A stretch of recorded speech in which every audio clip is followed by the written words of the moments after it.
Bonjour chers spectateurs.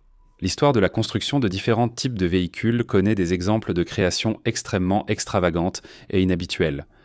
Il existe aussi des sous-catégories de machines adaptées à des tâches et conditions spécifiques, comme les véhicules à propulsion par vis, sujet d'un épisode détaillé il y a 2 ans. Une voiture, dans notre compréhension habituelle, est un véhicule à 4 roues, qui est mis en mouvement par ces mêmes roues. La force du moteur est, d'une façon ou d'une autre, transmise à plusieurs de ces roues. Cependant, que pensez-vous de l'idée de faire avancer une voiture à l'aide d'une hélice ? Cela semble assez absurde, peut-être, mais plusieurs ingénieurs du début et du milieu du XXe siècle ne seraient pas d'accord avec vous. Je vais vous parler de cette technique rare et inhabituelle dans cet épisode. Je vous propose d'en dire quelques mots sur les voitures à hélice, ou comme on les appelle parfois, les aérocars. Vous êtes sur la chaîne Crasmoto. Bonne vidéo.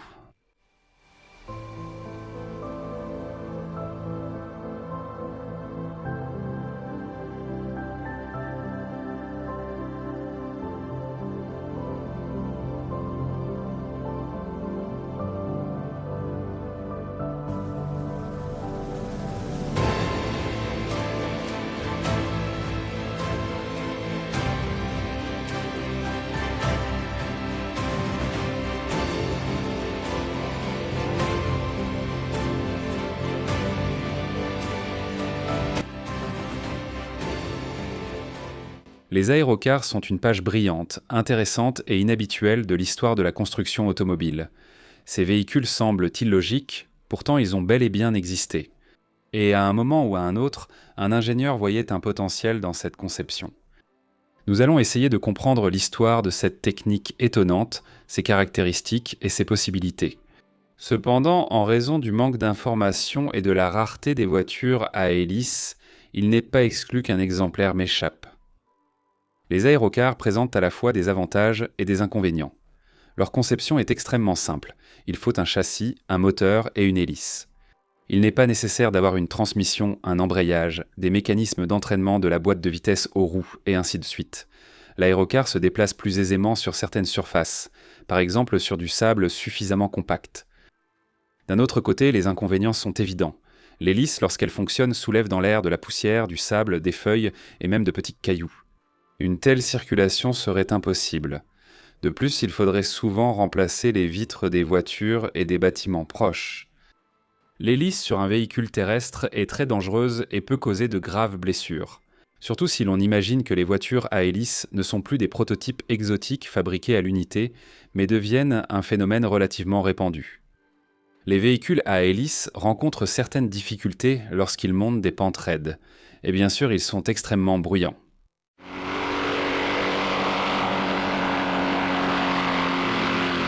Tout le monde n'accepterait pas de ressentir les sensations d'un pilote de la Première Guerre mondiale lors de ses déplacements quotidiens en voiture. You're going to prime it, James?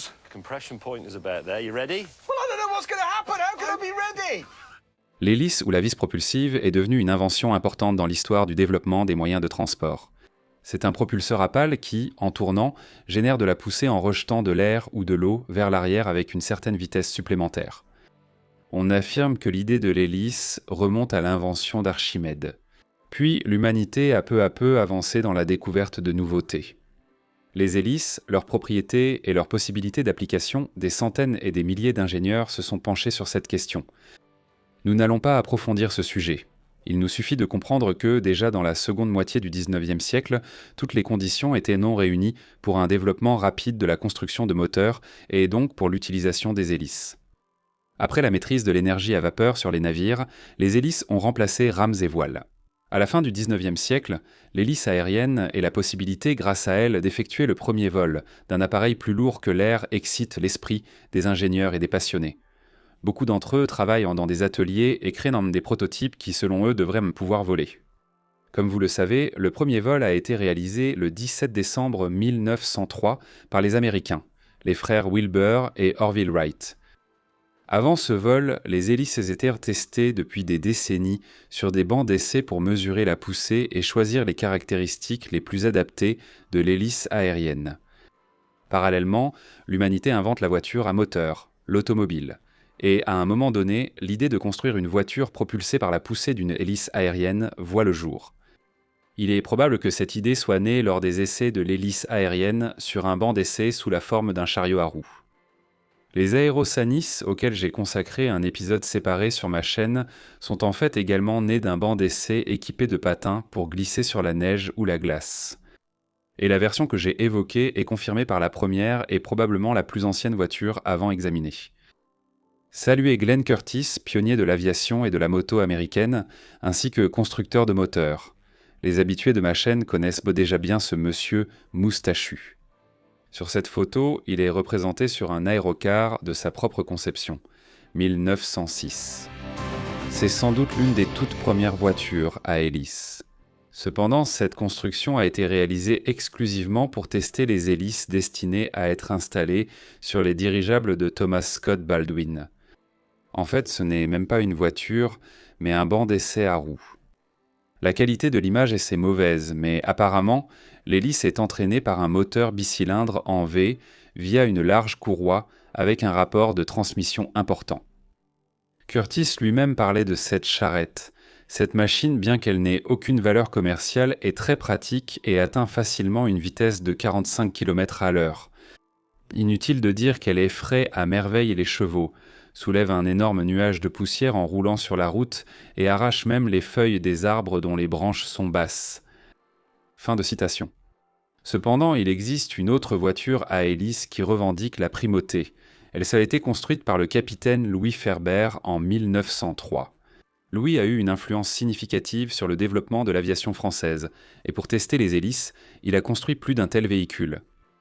Au fil des années suivantes, de plus en plus d'ingénieurs ont expérimenté cette idée, principalement dans le but de créer un véhicule capable d'atteindre de grandes vitesses lors de compétitions et de courses. Mais il y a également eu des tentatives de créer une voiture à hélice de série. Les voitures à hélice vous semblent étranges ? Les motos à hélice sont encore plus insolites. Et le premier d'entre eux a été construit la même année que la toute première aérovoiture, en 1906. Voici la moto à hélice Archdeacon Anzani. Bien que cette machine soit associée au nom d'Alessandro Anzani, le pilote de moto a en réalité simplement été choisi pour tester l'aéromotocyclette, comme on l'appelait. Elle a été construite pour le français Ernest Archdeacon, en costume à gauche, l'un des premiers promoteurs de l'automobile et de l'aviation. La moto a été construite pour tester des hélices et n'était pas destinée à circuler sur la route parmi les piétons. Le cadre et le moteur ont été fabriqués par la société Bucher, où travaillait Anzani. Anzani était justement sur le point de partir pour fonder sa propre entreprise. Le moteur bicylindre en V de 6 chevaux de Buche entraînait l'hélice à une vitesse inférieure à celle du moteur grâce à une courroie d'1,5 mètre de long. Bien que la moto ait été construite pour tester l'hélice, il n'y a aucun signe d'instrument à bord, même pas de compteur de vitesse. On suppose que les performances étaient mesurées uniquement à l'aide d'un chronomètre sur une distance donnée. Concernant ce tricycle, on a beaucoup moins d'informations. Il a été construit en Grande-Bretagne dans la première moitié des années 1910 avant la Première Guerre mondiale. L'aérotricycle avait un moteur V-twin et se dirigeait en tournant les roues arrière. L'hélice tractive avait un inconvénient évident. Elle soufflait fortement sur le conducteur. Cela se ressentait particulièrement dans les constructions qui ne prévoyaient ni capotage ni utilisation de pare-brise. Puisque nous parlons de motocycles à hélice, je vais vous présenter encore quelques prototypes, puis nous reviendrons aux automobiles. Ce vélo à hélice a été construit dans les années 1920 par la société Peugeot. Il était équipé d'un moteur monocylindre 2 temps Secam refroidi par air d'une cylindrée de 100 cm3, qui ne se distinguait pas par une puissance exceptionnelle. La transmission par pédale à la roue arrière a été conservée. Le vélo n'était pas destiné à une production en série et était plutôt un prototype d'exposition. L'hélice bipale était équipée d'un carter de protection. Le vélocipède aérien Peugeot conservé se trouve au musée Lane Motor à Nashville, Tennessee, aux États-Unis. Et voici un autre prototype venu de France des années 20 du XXe siècle, l'aérovélo de Dion. Il ressemble beaucoup à la version de Peugeot, mais il y a plusieurs différences comme l'hélice, sa fixation et le moteur 2 temps Motobécane MB 3 de 175 cm3. Un autre prototype a été conçu en Grande-Bretagne dans les années 1930 par la société Hardings, qui s'était à l'époque illustrée dans la fabrication de fauteuils roulants.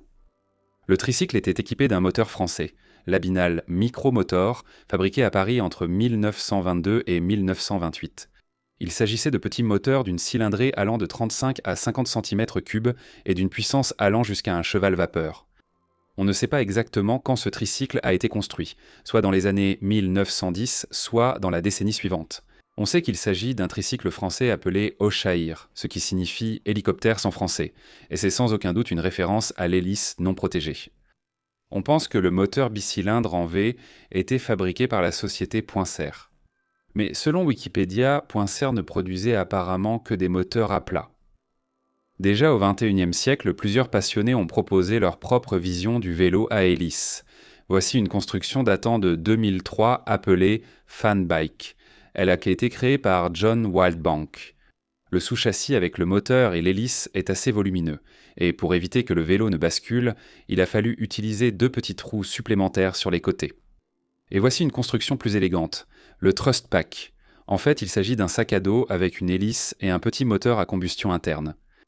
Le Thrust Pack s'est fabriqué depuis 2006 par la société Pacific Wind, en 2 versions, avec une poussée de 5 et de 6,8 kg. Le sac à dos aérien Thrust Pack est présenté comme un moyen d'augmenter la mobilité.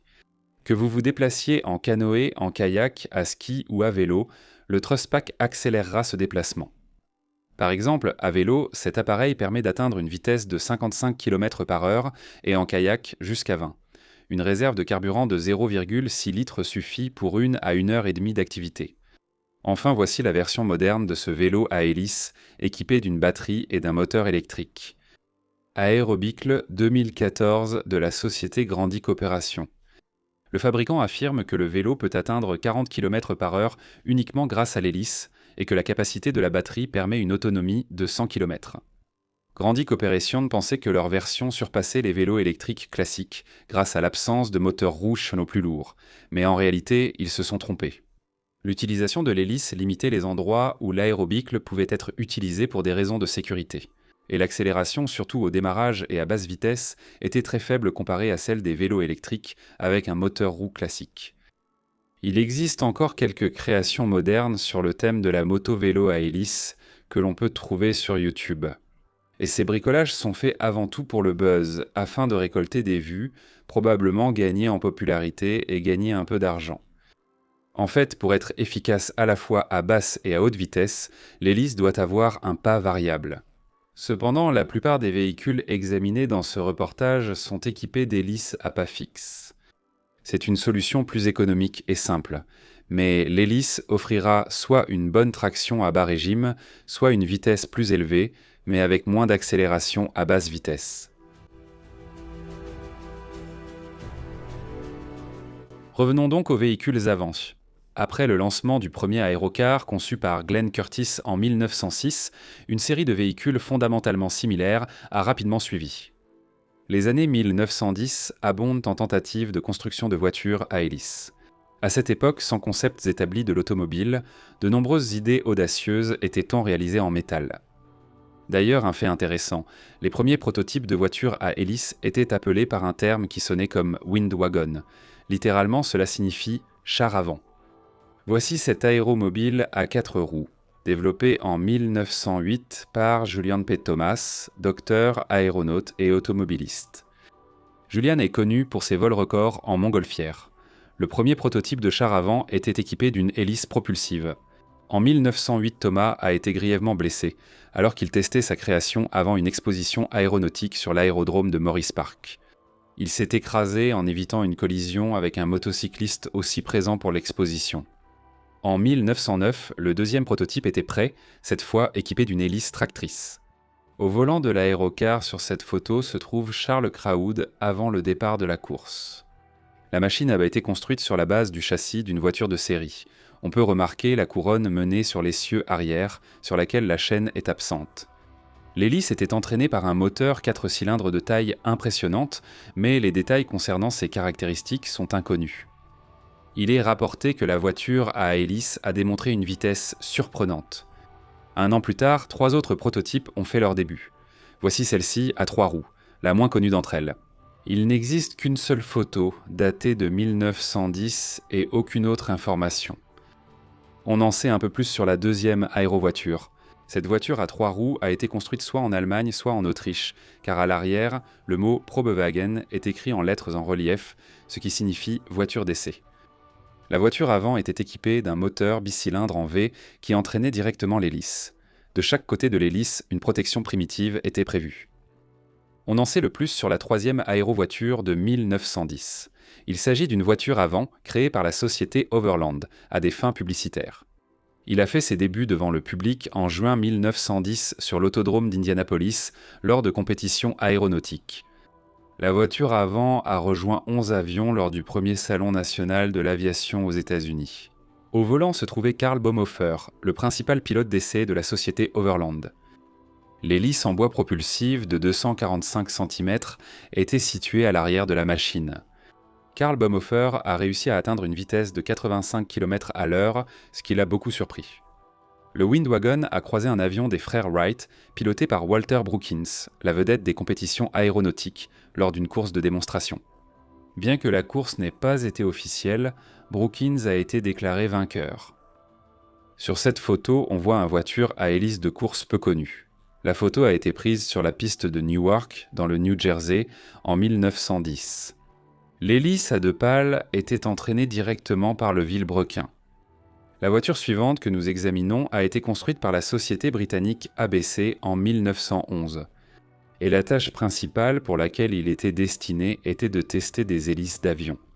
Le prototype a été conçu par M. Lang, qui est assis à côté du conducteur, M. Charteris.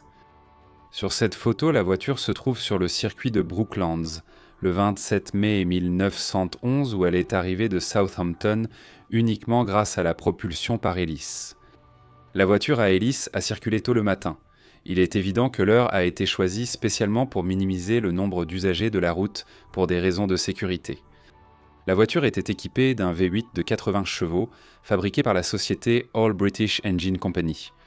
Pendant le trajet depuis Southampton, le moteur tournait à 900 tours par minute, fournissant une poussée d'hélice d'environ 150 kg. Mes amis, voici la voiture à hélice appelée Auto Aero, conçue par le Français, le comte Bertrand de Lesseps, fils de Ferdinand de Lesseps, qui a participé à la construction du canal de Suez. Sur l'aéromobile de Lesseps, l'arbre du moteur de 30 chevaux passait sous le plancher de la carrosserie et, via une chaîne, entraînait l'arbre portant l'hélice. La voiture avant a été présentée au public en 1912 à l'exposition de Bruxelles. Bertrand comprit rapidement que la machine n'était pas adaptée à la circulation sur les routes publiques et, à peu près à la même époque, il apprit qu'en hiver 1913, des compétitions de véhicules à neige auraient lieu en Russie. Pour cet événement, il a rapidement transformé la voiture à hélice en traîneau à hélice. Un autre Français, le caporal Gustave Cross, a créé une voiture à hélice appelée Cross-Sauterelle la même année, en 1912. Cette machine à 6 roues extrêmement extravagante était destinée à accomplir des missions de combat dans le désert, qui constituaient la majeure partie des colonies françaises d'Afrique du Nord. L'hélice était directement fixée au moteur rotatif à 7 cylindres.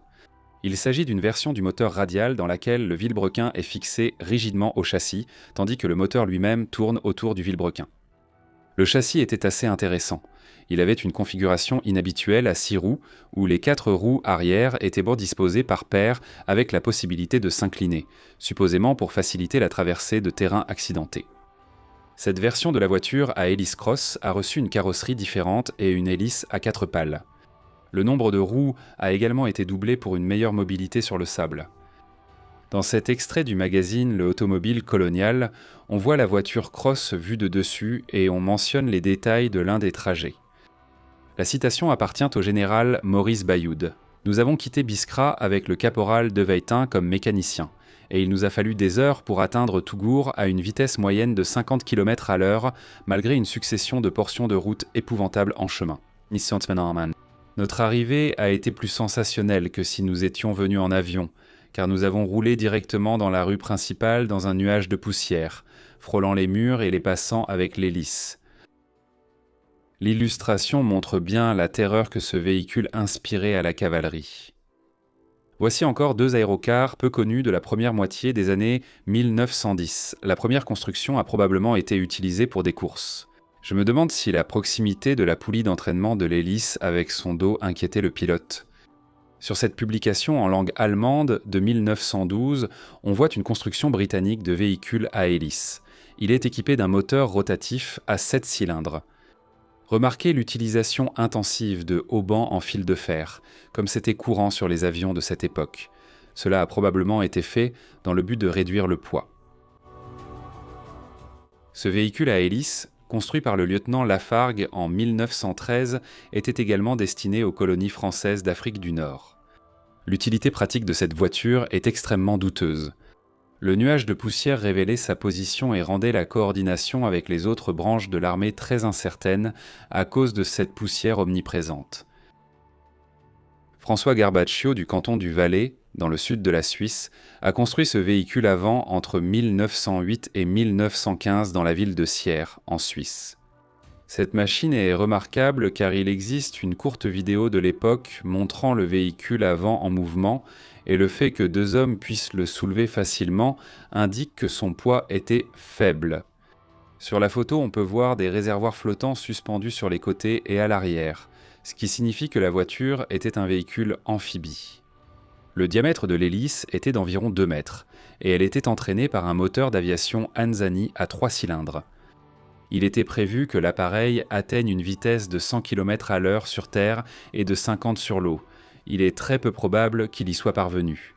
La voiture de Gorbatchev a été construite en un seul exemplaire. La société Caesar-Berwick était un constructeur automobile anglo-français qui a existé de 1913 à 1927. Avec le début de la Première Guerre mondiale, l'amirauté britannique a commandé un véhicule blindé militaire. L'aérocar Caesar-Berwick était prêt en 1915. L'amirauté, tout comme les militaires français, plaçait ses espoirs dans l'efficacité du déplacement d'une voiture à hélice sur les sables des déserts du Moyen-Orient. Un seul prototype a été créé. Ces essais ont eu lieu en Grande-Bretagne. Apparemment, les résultats n'étaient pas très encourageants. Un moteur d'avion Sunbeam de 110 chevaux a été installé sur le Caesar-Berwick. Le blindage était constitué de plaques d'acier. La voiture pouvait accueillir 2 personnes, le conducteur et le tireur. Le véhicule était équipé d'une mitrailleuse Vickers de calibre 7,69 mm. Le véhicule blindé pesait 4 tonnes. Ses dimensions étaient les suivantes: longueur 4,3 mètres, largeur 1,70 m, hauteur 2 mètres. Passons de l'autre côté de l'océan. L'Américain Spencer Heath a fondé l'American Propeller Manufacturing Company en 1909 et a réussi dans la production de masse d'hélices d'avion. Il a fabriqué 70% des hélices utilisées aux États-Unis pendant la Première Guerre mondiale. Voici ce voiture à hélice à l'apparence rudimentaire, équipée d'un moteur d'avion en V8 qui a été créé par Spencer uniquement pour tester la première hélice d'avion à pas variable et réversible appelée Paragon, qu'il avait lui-même conçue. Les essais ont eu lieu le 11 octobre 1922, sur l'aérodrome de Bolling Field à Washington. Sur cette photo, on voit un aéromobile allemand appelé Adel, qui était utilisé comme taxi.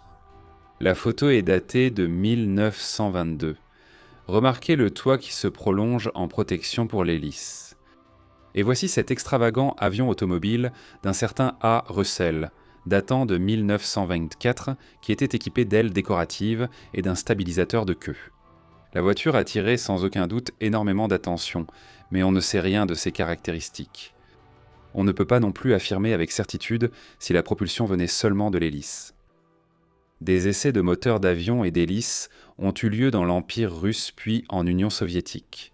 On connaît de nombreux exemples d'aérosanis depuis 1904, et j'ai déjà abordé ce sujet en détail dans un épisode séparé.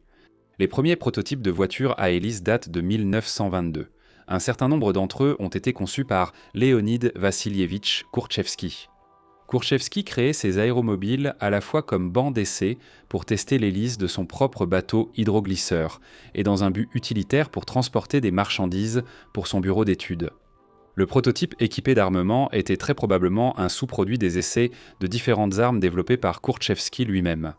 Il concevait en même temps des canons sans recul gazodynamiques et dynamoréactifs. Un autre prototype appelé Nami 36 a été créé en 1926. Cet aéromobile était utilisé exclusivement pour tester un moteur d'avion à 5 cylindres, destiné à être installé sur les bombardiers de nuit U-2 Comme vous le voyez, les années 1910 et la première moitié des années 1920 sont très riches en tentatives de création de aéromobiles. En partant, en fait, de banques d'essais pour hélices et moteurs, jusqu'aux idées audacieuses d'utiliser des voitures à vent dans les courses, leur utilisation militaire et même leur commercialisation comme taxi. Et comme l'a montré la pratique, seuls les bancs d'essai se sont révélés vraiment efficaces. Les autres options n'ont pas été développées en raison de défauts critiques du propulseur à hélice.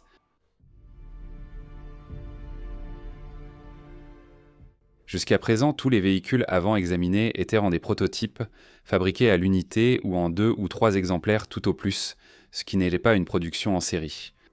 Nous évoquerons aussi plusieurs prototypes plus récents. Mais l'idée d'une production, même limitée, d'aéromobiles flottait déjà dans l'esprit des ingénieurs et des industriels dès les années 1910. Souvenez-vous des mêmes manières des officiers français. Il est temps de parler de ces tentatives, et nous allons commencer ce chapitre par l'aérocar, de série le plus réussi de toute l'histoire de ce type de technologie. Voici devant vous la voiture Leyat Hélica-Cycle, conçue par l'ingénieur français Marcel Leyat. Marcel était résolu à créer un aéromobile de série et à travailler dur pour y parvenir. Les 2 premiers prototypes de la Hélica-Cycle, construits en 1913 et 14, avaient un châssis léger à 3 roues et étaient équipés de 2 versions du moteur. L'un d'eux avait un bicylindre en V d'1 litre et 18 chevaux issus d'une Harley-Davidson. L'autre avait un moteur à plat de cylindrée et de puissance comparable. Ces prototypes ont participé à la Première Guerre mondiale avec leur créateur et étaient donc rattachés au 42e bataillon du 1er régiment d'artillerie de l'armée française. Marcel pensait que l'industrie automobile aurait pu évoluer différemment si, au lieu de la traction sur roue, on avait utilisé les technologies de l'aviation et une transmission par hélice. Leyat avait sûrement entendu parler des projets d'autres ingénieurs. Et à la fin des années 1910, grâce à un travail acharné, il a réussi à concevoir le concept d'aéromobile le plus pratique pour une production de masse. Dès le début, ses créations avaient une carrosserie inspirée de l'aviation. Plus tard, il a choisi une hélice à 4 pales pour diminuer bruit et vibrations, puis un carter de protection a été ajouté. Et à l'avant, sur toute la surface, un filet était tendu pour empêcher les objets d'atteindre l'hélice.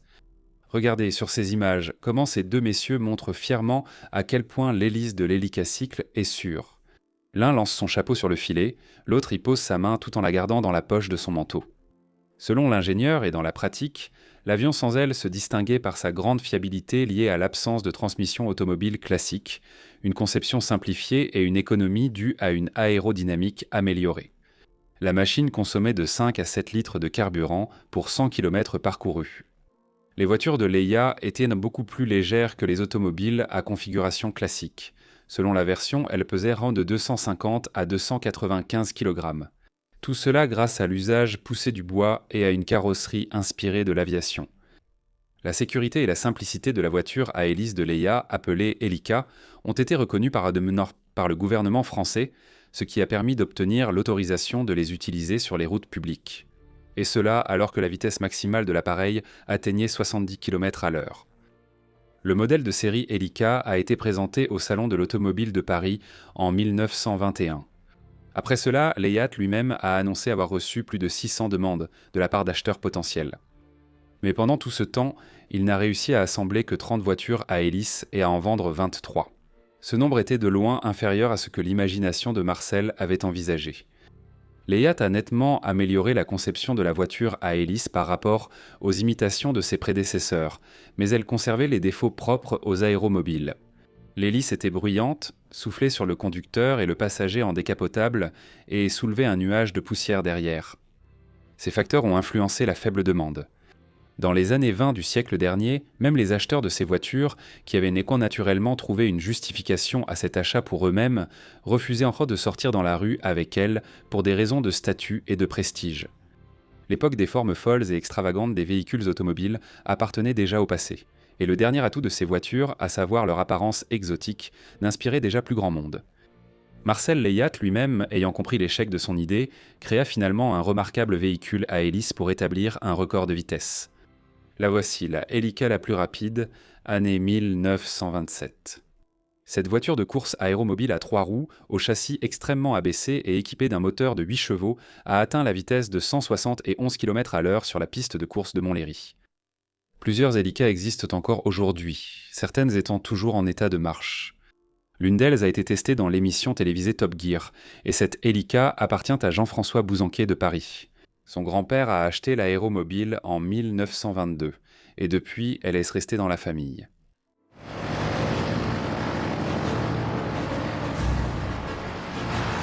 En parallèle à l'EIAT, ses concurrents ont aussi tenté de concrétiser le concept d'aérocar.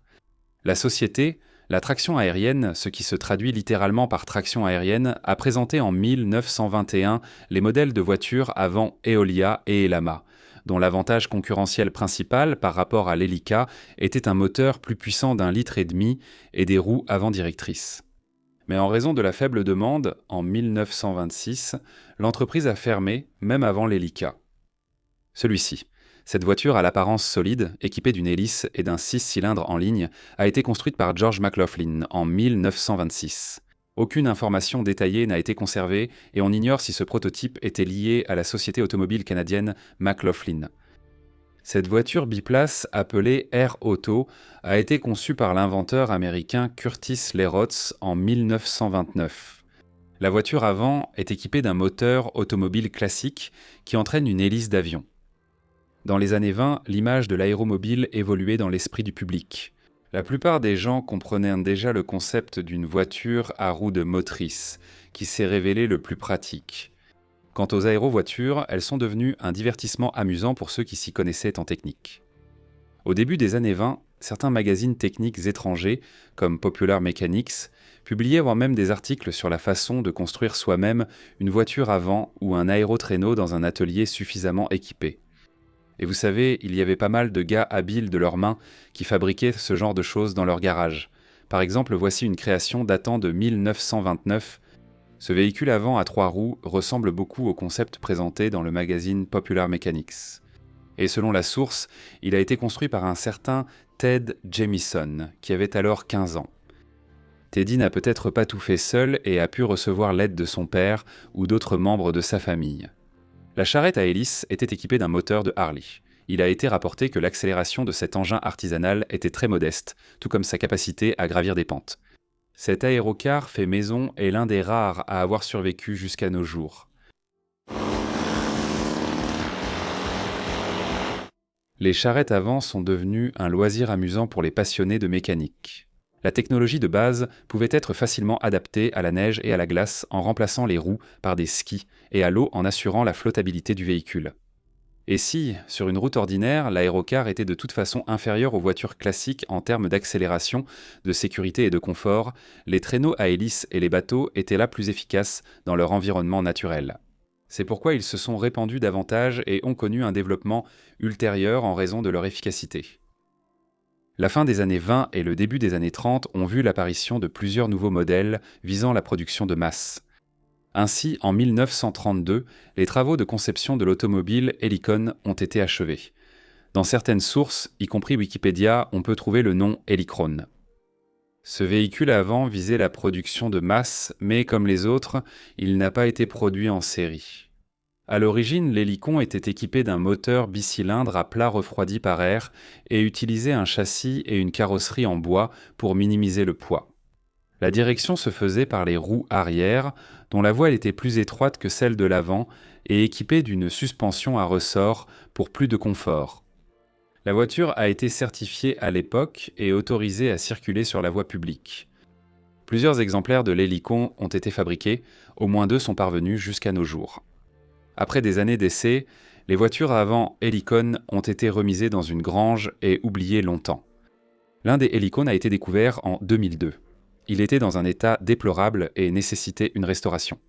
La voiture restaurée est maintenant exposée au musée Lane à Nashville et fonctionne parfaitement. Le moteur de ce Helicon a été remplacé par un moteur à 4 cylindres à plat de Citroën GS d'une capacité de 1,1 litre, qui développe une puissance de 54 chevaux, ce qui permet maintenant à l'aéromobile d'atteindre 120 km/h.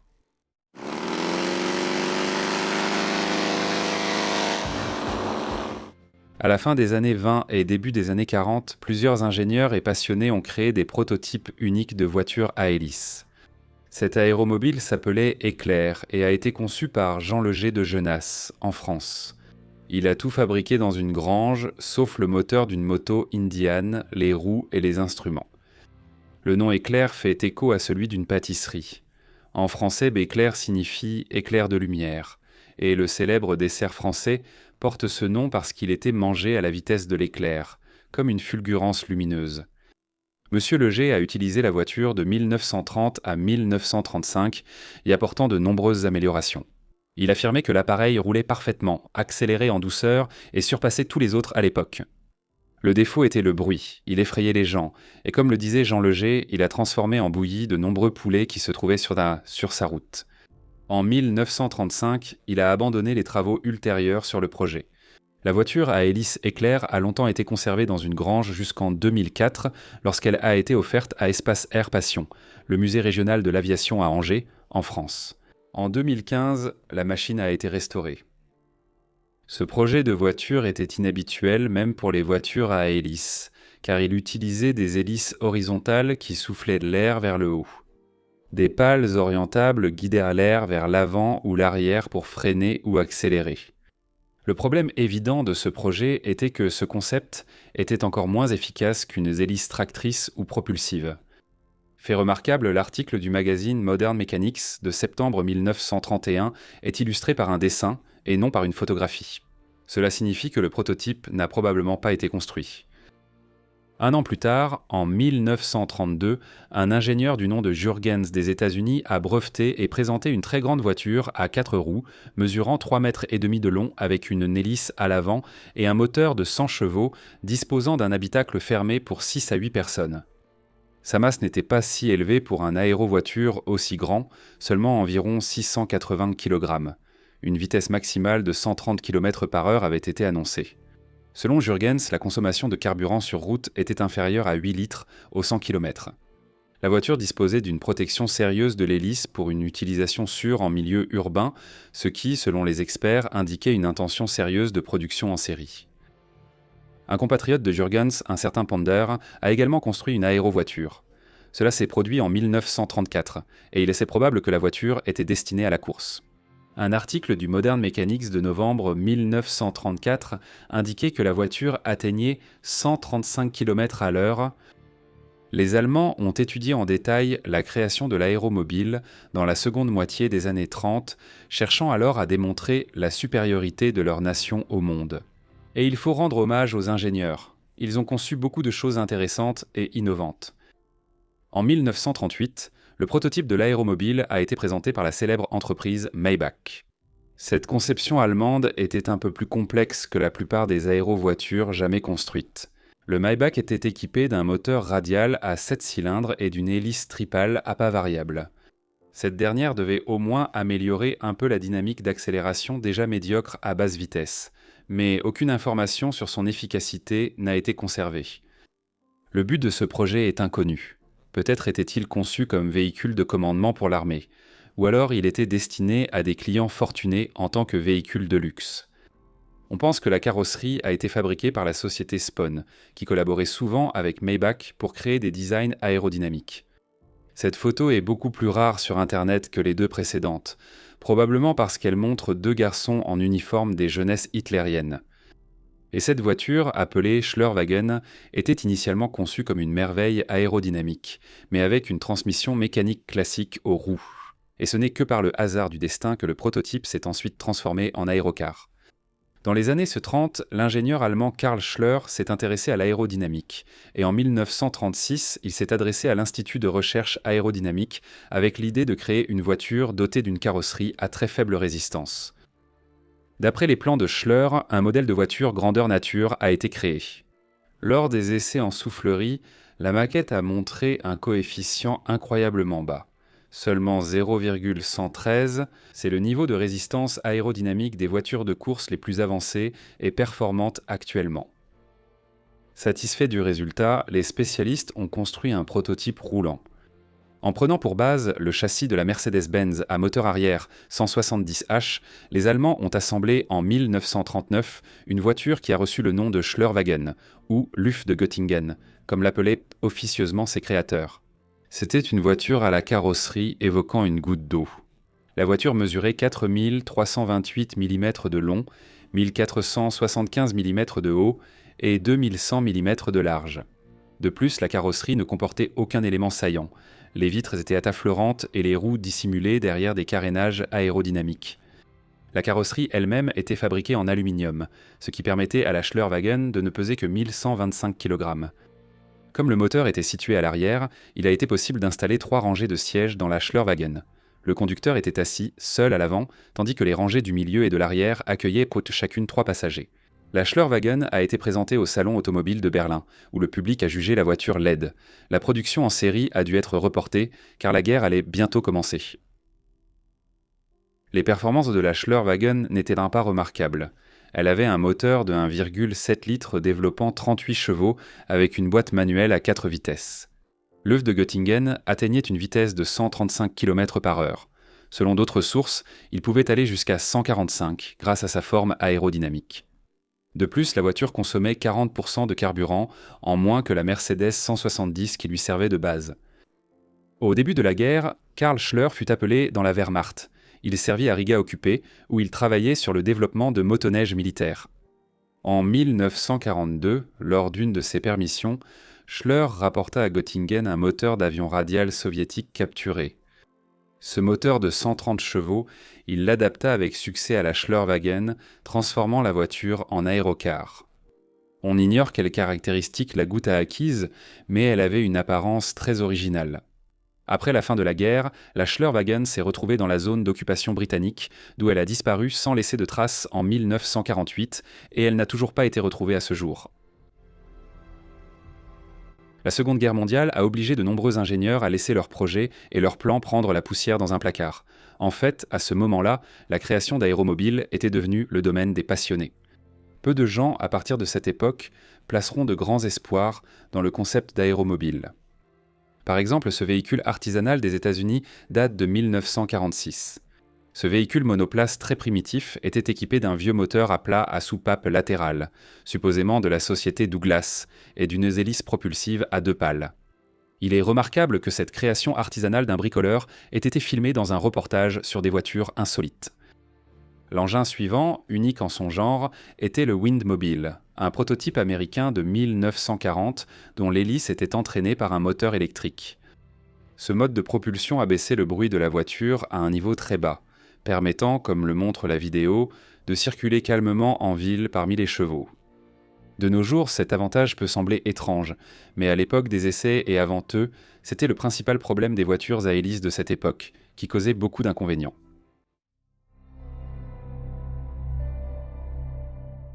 Après la Seconde Guerre mondiale, plusieurs voitures à hélice existaient encore. Certains visaient une production de masse, d'autres n'étaient que des prototypes uniques ou des bricolages de garage. Et le premier sur cette liste est l'aérocar d'Argentine. Cette machine à hélice a été créée en 1955 par Eugenio Grossovich et Gianfranco Brisci. La conception montrait clairement que l'appareil avait été construit de toutes pièces, sans modifier une voiture ordinaire. L'aérocar était équipé d'un moteur Chevrolet 6 cylindres en ligne de 90 chevaux, installé au-dessus de l'essieu arrière. L'hélice bipale d'1,50 m de diamètre et d'une incidence de 9 degrés semblait avoir été découpée dans une hélice plus grande, à en juger par la forme de la pale. Comme pour toutes les voitures à hélice, l'accélération au départ était mauvaise et il fallait beaucoup de temps pour atteindre 60 km/h. Mais ensuite, la voiture accélérait beaucoup mieux et sa vitesse maximale atteignait 160 km/h. Lors des essais pour respecter les normes de sécurité, la voiture a même été équipée d'une protection autour de l'hélice, mais elle a finalement été convertie par la suite en une transmission classique aux roues. Une autre voiture à hélice a été conçue en Grande-Bretagne. Ce véhicule éolien à 3 roues, appelé TID 297, a été construit par Clifford Robinson, 32 ans, originaire de Yeovil, dans le Somerset. Le diamètre de l'hélice était de 91 cm. et le moteur était un V4 de 15 chevaux qui, selon les dires, avait été obtenu en sciant en deux un moteur Ford V8. Sa construction a coûté 200 livres sterling et a pris 6 mois. Le constructeur déclarait une vitesse maximale de 110 km/h et une consommation de carburant de 4 litres au 100 km. Remarquez qu'au début de la vidéo, l'aéromobile est facilement dépassé par 2 voitures ordinaires et une camionnette. En janvier 1956, ce bricolage a fait l'objet d'un article dans Popular Science.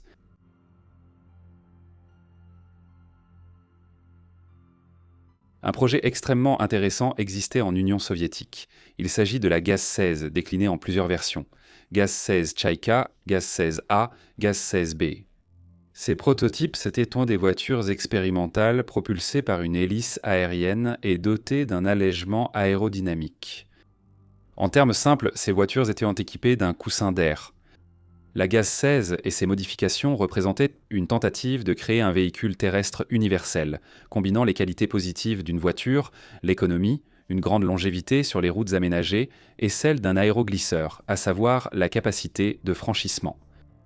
La Gaz-16 a été conçue en 60 et construite en 1962 par le deuxième groupe du département de conception expérimentale de l'usine automobile de Gorky, sous la direction de l'ingénieur principal Smolin, avec la participation d'un groupe de collaborateurs de NAMI dirigé par Khanzonkov, ainsi que la participation de l'usine aéronautique Sergo Orjonikidze.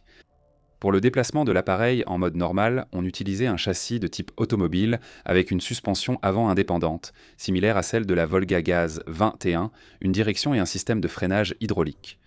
Lors du franchissement de sections hors route, le châssis était rétracté par un entraînement hydraulique et un coussin d'air créé par 2 ventilateurs soufflant de l'air sous le plancher, entrés en action, soulevant l'appareil au-dessus de la surface de la route d'environ 150 mm. La voiture pouvait même franchir des obstacles aquatiques, bien qu'elle produise alors un fort brouillard d'eau. Le moteur provenait de la voiture Gaz-13 Chaika, un V8 de 5 litres et demi développant 195 chevaux. La première version, la Gaz-16, n'avait pas d'hélice de propulsion aérienne. Pour le déplacement en avant et les manœuvres, on utilisait les flux d'air des ventilateurs principaux, dirigés par des volets spéciaux. Les essais ont montré la faible efficacité de cette solution. La vitesse n'atteignait que 40 km/h, le contrôle à l'aide des volets s'est avéré peu efficace. On affirme que cette photo montre la première version de la Gaz-16 Chaika. Comme vous pouvez le voir, 2 hélices de propulsion y ont déjà été installées, et cela s'est probablement produit à la suite des essais. Suite aux résultats de la première phase des essais, une version améliorée de l'appareil a été construite, la Gaz-16A. Il se distinguait principalement par l'installation de moteurs de propulsion auxiliaires, 2 de type motocyclette de 28 chevaux chacun, qui à l'aide d'une transmission par cardan entraînaient 2 hélices tripales montées sur des pylônes spéciaux à l'arrière. La transmission permettait la marche arrière et les gouvernes d'air orientables des ventilateurs assuraient la manœuvrabilité. Par la suite, une autre version modernisée a été construite, la Gaz-16B. Sa principale différence était l'utilisation d'un moteur à turbine à gaz GTD 350 de l'hélicoptère Mi-2, développant 394 chevaux, entraînant à la fois les ventilateurs de suralimentation et les hélices de propulsion. Cependant, il n'y avait toujours pas de vision claire sur la meilleure façon d'utiliser la Gaz-16 dans la pratique. L'aéromobile à coussin d'air combinait les inconvénients à la fois des véhicules à roues et des appareils à coussin d'air avec propulsion par hélice. La Gaz-16 avait une construction complexe et coûteuse et une faible capacité de charge. La Volga Volant a été jugée non rentable et le projet a été abandonné. Un fragment de la carrosserie de la Gaz-16A est conservé au musée de Péaugaz. Une voiture intéressante a été créée en 1968 au centre universitaire FEI au Brésil. FEI X1 est l'œuvre du professeur Rigoberto Soler et d'un groupe de ses étudiants. L'équipe a eu besoin de 60 jours pour concevoir l'aéromobile. Cette voiture n'était pas seulement propulsée par une hélice, mais, selon les développeurs, elle était également amphibie. Internet a conservé quelques vidéos numérisées montrant le FEI X1 en mouvement. Aucune image ne montre l'appareil sur l'eau, alors qu'il aurait été intéressant de présenter ses capacités amphibies lorsqu'il était près d'un plan d'eau.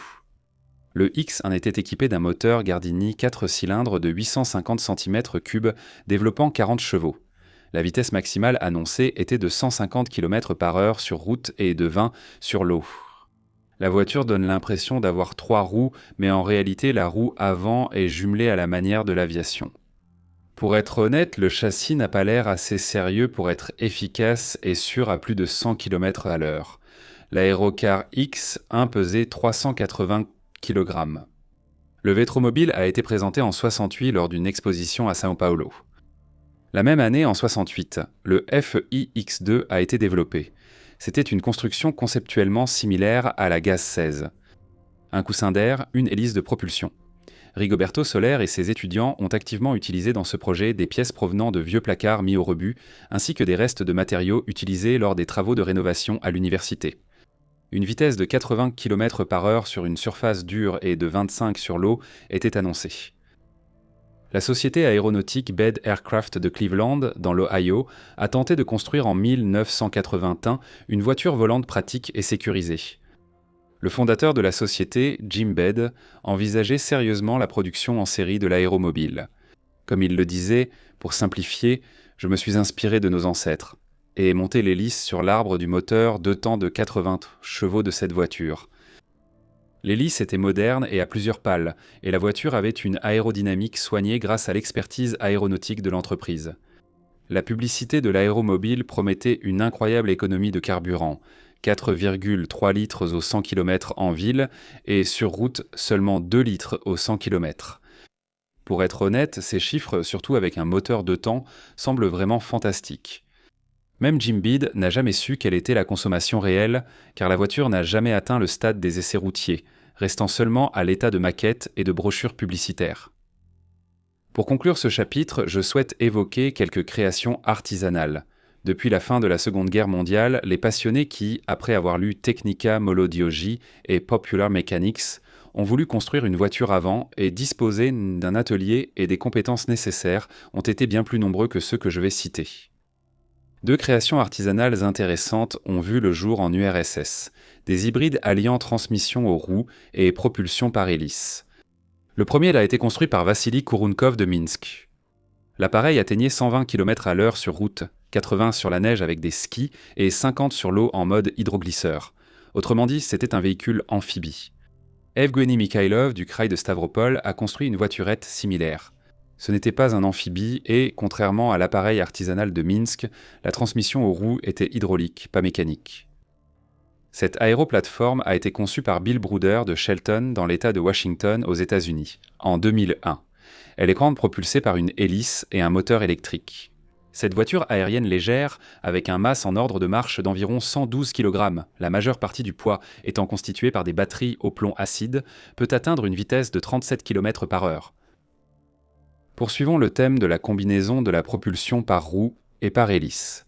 En 2017, la voiture de karting de course DMAX C5 Go-Kart a été présentée. Pesant 200 kg, le kart avait un moteur électrique de 10 kW pour les roues arrière et aussi une propulsion à hélice. Le système de 12 turboventilateurs fonctionnait de façon coordonnée pour une accélération maximale. De plus, 8 hélices servaient à générer une force de portance, réduisant le poids du kart à pratiquement 104 kg, tandis que les 4 hélices restantes, situées derrière le pilote, produisaient une poussée supplémentaire.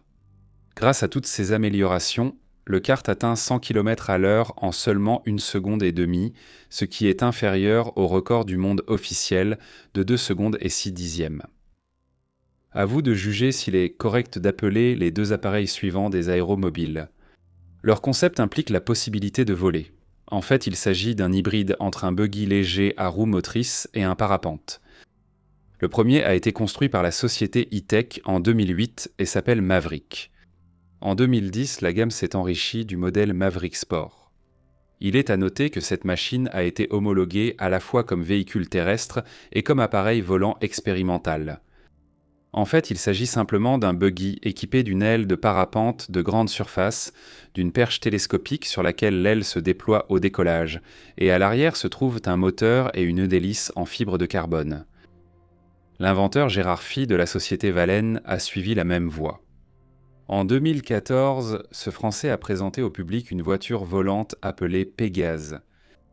À l'été 2017, la version améliorée de la voiture Pégase a réussi à parcourir 59 km au-dessus du détroit de la Manche. De plus, la voiture était équipée d'un équipement spécial de sauvetage en mer. Le pilote français Bruno Vizzoli a minutieusement vérifié la voiture avant le vol, a décollé d'une piste d'atterrissage militaire abandonnée et, après avoir traversé avec succès la Manche, a atterri sur l'eau près de la ville portuaire anglaise de Douvres. Pendant le vol, le buggy aéromobile a été fortement secoué d'un côté à l'autre, mais le pilote courageux n'a pas reculé devant les forces de la nature. Dans ces deux cas, l'hélice fonctionne lors de l'accélération finale avant le décollage et en vol, tandis qu'une transmission aux roues plus pratique est utilisée au sol. Oui, il est possible d'utiliser l'hélice pour se déplacer au sol, mais cela n'est pas judicieux. À ce stade, on pourrait penser que le sujet des aéro-autos est clos. Nous avons examiné la grande majorité des conceptions. La vidéo touche à sa fin, on se disperse. Cependant, attendez, car si l'on raisonne ainsi, alors toutes les voitures équipées d'un turboréacteur, et celles-ci, depuis 1964, dominent le monde des records de vitesse terrestre absolue, peuvent également être considérées comme des voitures à hélice. En effet, il n'y a pas de transmission aux roues dans ces véhicules, et l'hélice, de conception assez complexe, est un élément important du moteur à réaction. Il joue le rôle de compresseur et aspire l'air atmosphérique pour le mélanger ensuite avec le carburant et le brûler afin d'obtenir un jet de réaction et de la pousser. À un certain moment, j'ai pensé ajouter un chapitre sur ces streamliners fous dans ce numéro. Mais plongeons dans ces détails dans un sujet séparé, sinon à ce rythme, on risque vite d'atteindre la durée des reportages de Suren Sejranović, dont je revois régulièrement le travail et que je prends comme référence. Donc à l'avenir, nous examinerons séparément les voitures à moteur à turboréacteur dans un sujet dédié. Au cours de la préparation de ce sujet, j'ai également eu le temps de commencer un chapitre sur les aérotrains et les aérovagons, de faire la voix off et de monter la vidéo sur le projet d'Otto Steinitz, l'aérowagon de Valerian Abakovsky et le Schienen Zeppelin. Cependant, plus je me plongeais dans le sujet des aérovagons, plus il m'apparaissait clairement qu'il fallait également consacrer un épisode séparé à ce thème. Donc si cela vous intéresse, faites-le moi savoir dans les commentaires. J'essaierai de vous proposer rapidement un sujet sur les aérovagons, et aussi sur les voitures à réaction.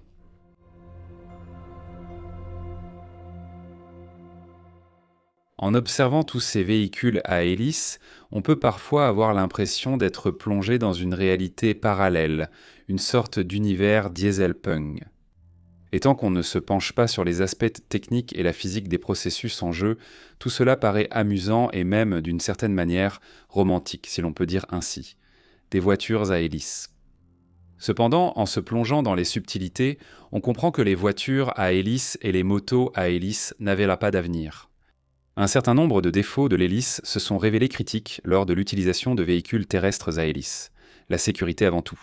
Au diable les poules que Jean Leger a découpé à plusieurs reprises avec son hélice en conduisant sa voiture à hélice.